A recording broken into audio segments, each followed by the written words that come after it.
Pakita lang natin, meron tayo rito Yamaha X-Max na V2. May cold runway na yan, dati na naka-install.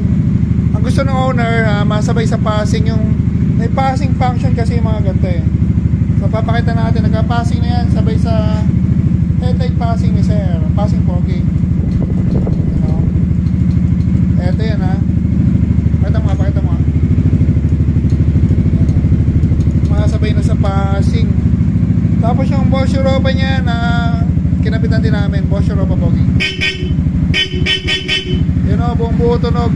Pag nagkakabit niya kami ng Bosch Europa, hindi kami naglalagay sa ilalim ng motor, iba kasi sa ilalim, kinakalawang. Tapos eto, pakita mo natin yung owner si sir bago natin pakita yung ibang bracket. Si sir, taga saan po ba si sir? San Rafael, boss. Ayun, mukhang big time si sir, ganda ng motor, naka all-ins. Ano ba tawag dito sir? O nakapinturado? Carbon na alin ba, boss? Ito, pinturado lang. Ano yan, powder ko. Powder coated, kala ko yung mga CNC. Ano po name ni sir? Denver Legasman, boss. Saan mo po nalaman yung shop namin sir? Ano pa? Saan mo po nalaman yung shop namin? Sa Facebook. Pero hindi ka rito nagpakapit sir ng bracket sa amin sir, no? Oo. Saan po kinabit yung GR mo sir? Sa amin lang yun. San Rafael. Nagpa-home service. Taga sa inyo lang sir? Taga sa inyo lang yung home service? Eh ba't sir hindi ka na ba sa passing? Hindi kaya.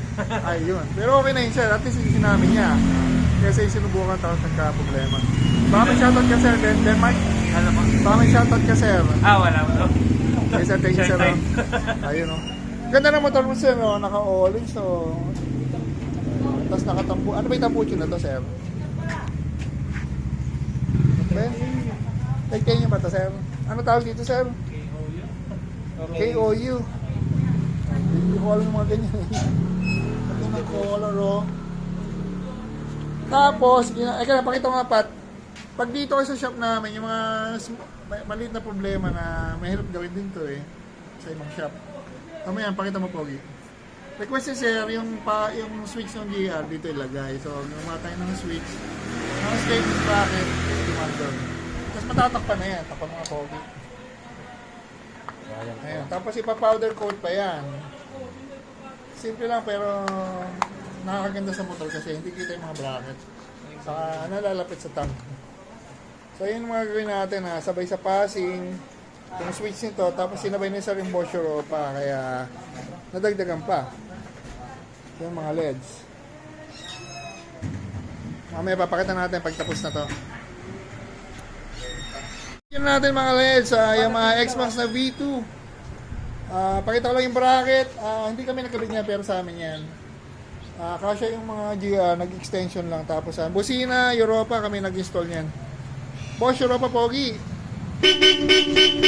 Ayan, okay din. Pag Bosch Europa, mahirap talagang ikabit ng sakto eh. Kailangan talaga igalaw-gawin niya para okay yung tunog. Tapos yung GR, ginawa namin nagka-passing. Ayun, nagka-passing na. So medyo mahirap gawin yan eh. May ginawa lang kami. Tapos, eto lang, kinabit lang namin to. Nalipat namin. Dati, nandito yata sa ano. So, nag-extend kami ng bracket sa loob.